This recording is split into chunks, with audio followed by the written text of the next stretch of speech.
Okay, so let's talk today about the letters to Philemon and Philippians.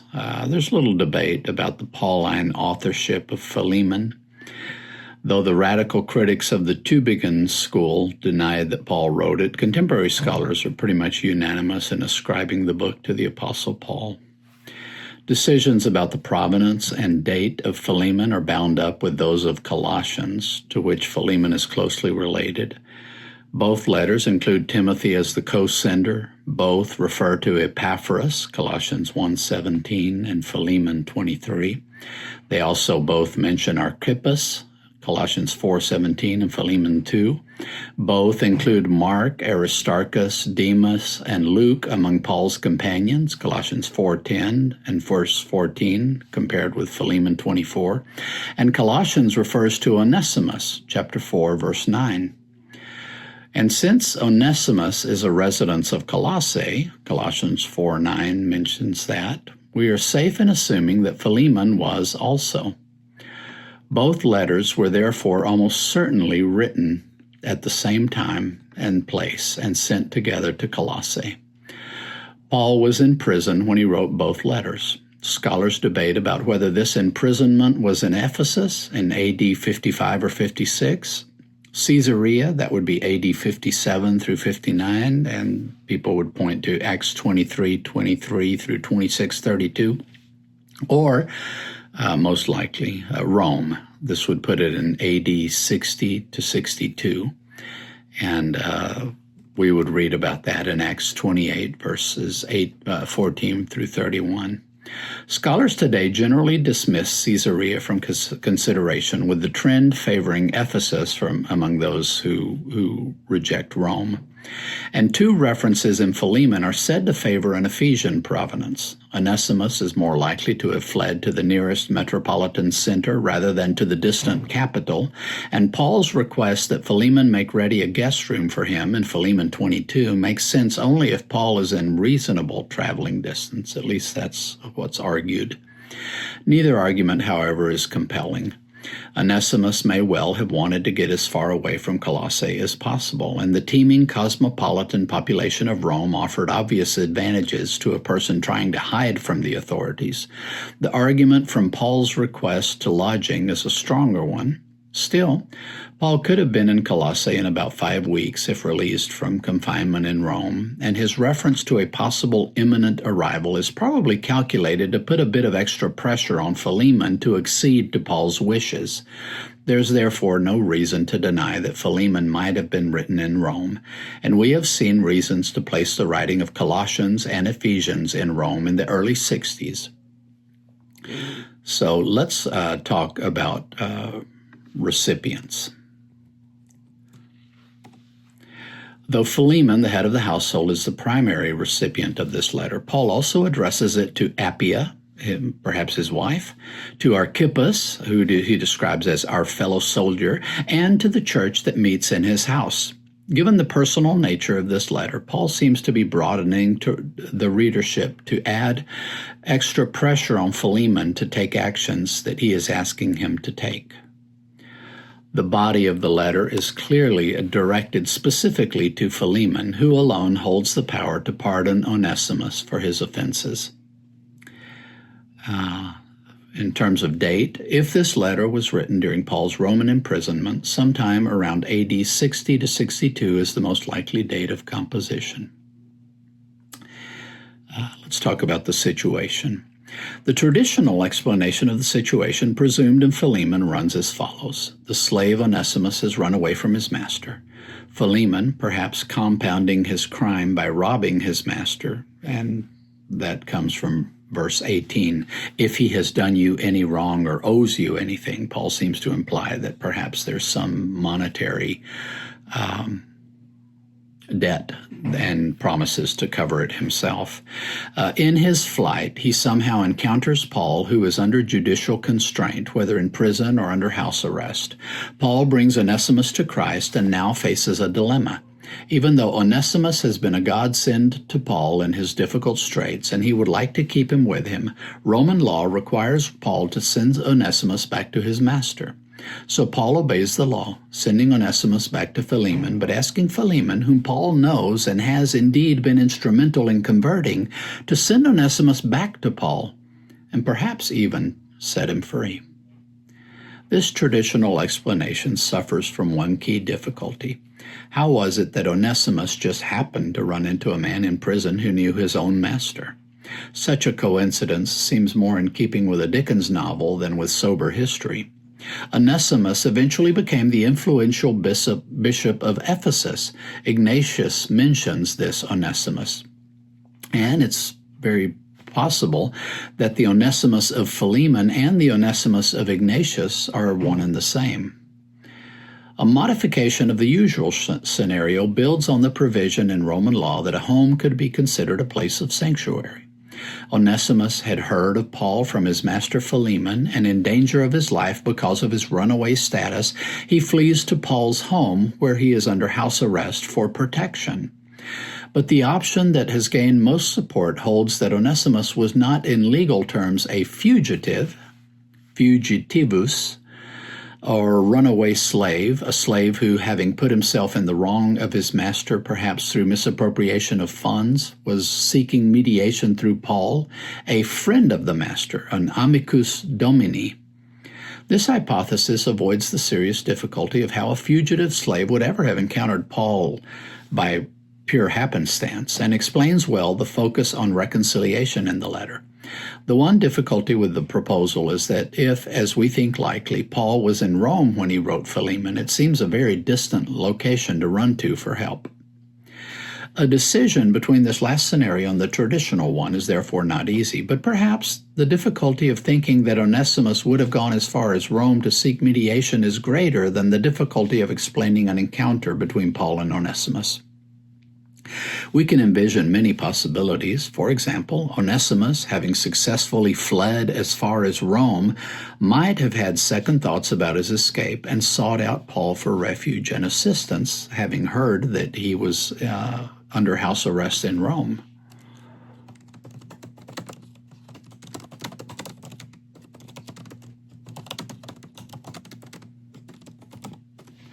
Let's talk about the purpose of the letter. Paul writes this letter to mediate between two believers who find themselves at odds.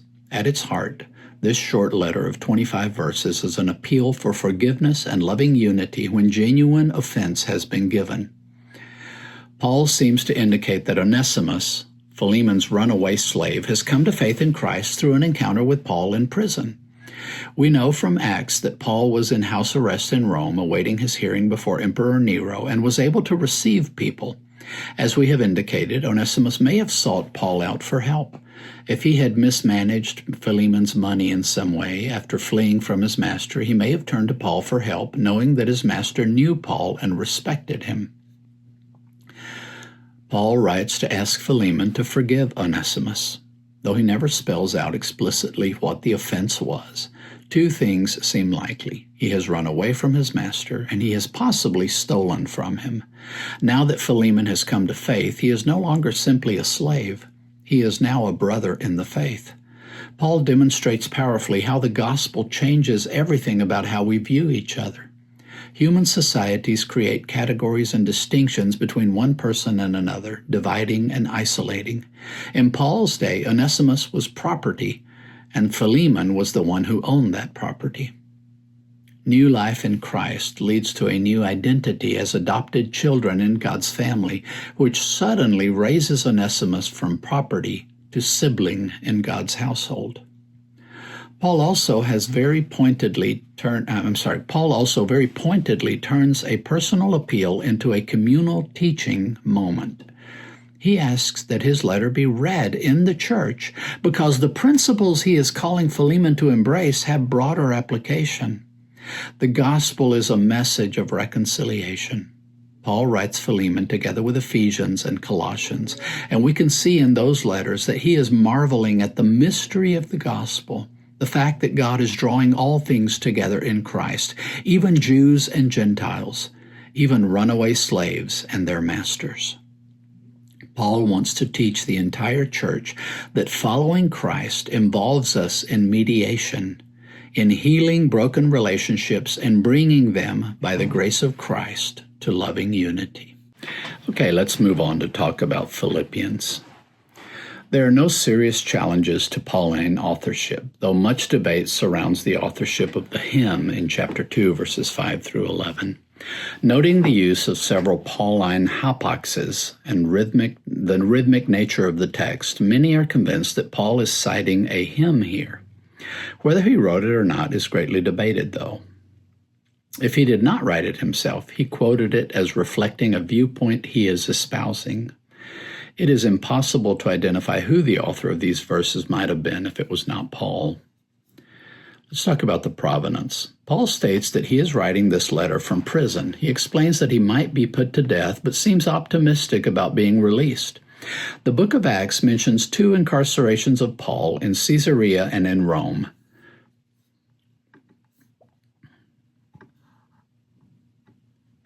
Many have suggested that Paul wrote from Rome. He mentions the Praetorium in chapter 1, verse 13, which could refer to the Praetorian Guard stationed at Rome. Also, Paul sends greetings from those who belong to Caesar's household, chapter 4, verse 22 in his closing, which would favor a Roman imprisonment. Also, some point out that Paul, had he been in any other city, would not have feared death because any negative ruling could be further appealed to Caesar. It is only in Rome that death was the possible outcome, having exhausted all avenues of appeal. Against Rome as a place of redaction, others cite the journeys Paul mentions in the letter. He talks about several things that people interpret as indicating that he's gone specific places that they say he couldn't have gone all these places. First, he mentions that a person has brought news to the Philippians of Paul's imprisonment, because apparently they are aware of his imprisonment. So somebody had to have informed them of that. Then Epaphroditus brings a gift to Paul from the Philippians in chapter 2, verse 25. Someone has apparently brought news to the Philippians of Epaphroditus' illness. And the Philippians have apparently sent word of their concern for Epaphroditus in chapter 2, verse 26. So that people interpret that to mean that there's kind of been this back and forth between Paul and the Philippian church, and they question whether that would be possible if he were in Rome. Given that Philippi is 1,200 miles from Rome, some argue that Paul had to have been in prison nearer to Philippi to allow for these journeys. The argument, however, is not conclusive, as it is possible that 4 to 6 months might have been all the time necessary for the trips to have taken place. And there are scholars who've kind of done the math and shown that you could conceivably accomplish that in 4 to 6 months. Some suggest Caesarea as the place of redaction, reading the comment regarding the Praetorium as a reference to Herod's Praetorium. Against this stands the fact that the letter assumes Paul writes from a city with a large church, and there was no large church in Caesarea, and that the imprisonment in Caesarea did not allow time for the change in false teachers that Paul opposes to have taken place. Others suggest Ephesus as the place of redaction. Though there is no mention of Pauline imprisonment in Ephesus, Paul does mention many imprisonments in 2 Corinthians 11:23, and that all was written before his imprisonment that landed him in Rome. He also states that he faced serious trouble in Ephesus, 1 Corinthians 15:32 and 2 Corinthians 1:8 through 11, which may have included imprisonment. Ephesus is only 100 miles from Philippi. There is an inscription that indicates that a section of the Praetorian Guard was stationed at Ephesus. But if we weigh all the evidence seems to favor Rome most strongly, with Ephesus perhaps being a secondary possibility. So what do we know about the recipients? Paul came to preach the gospel in Philippi after he had a vision of a Macedonian man calling him. Acts 16 records the establishment of the church in Philippi.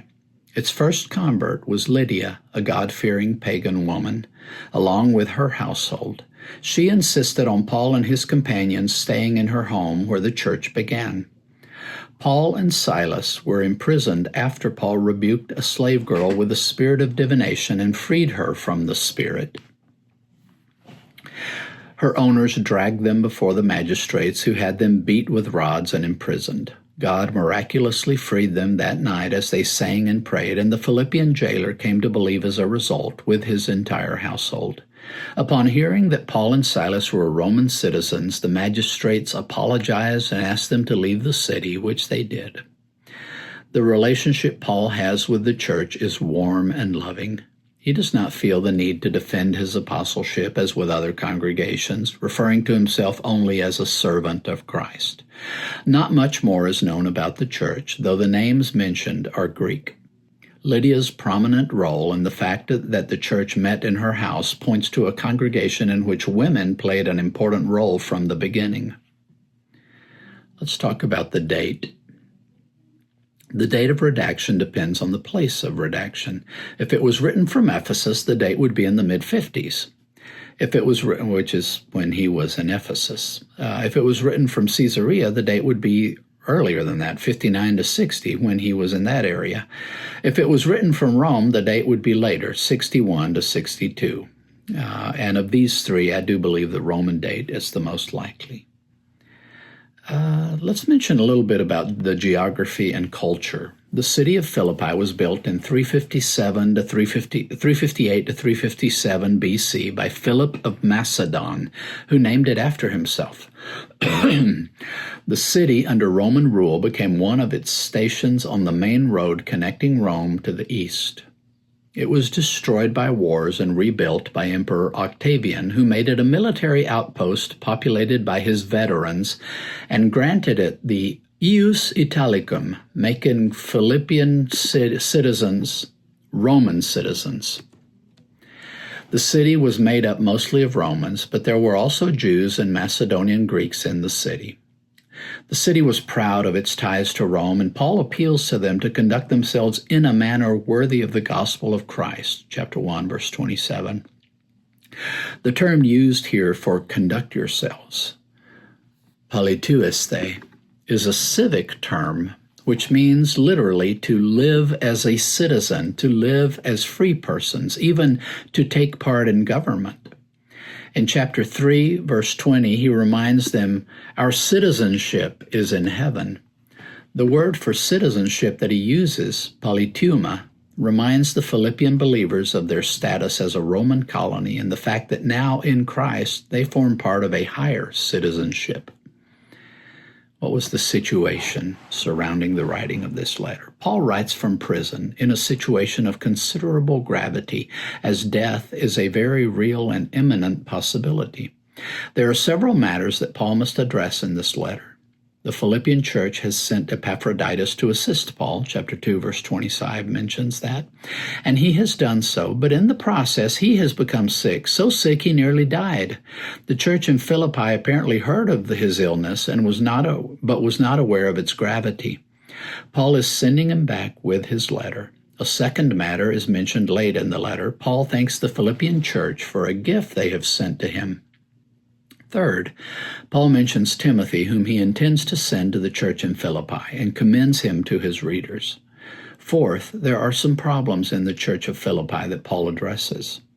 There was some threat from outsiders, chapter 1, verses 28 through 30, perhaps some problems of disunity, chapter 2, verses 1 through 4. Evident also in two women he must appeal to by name for peace,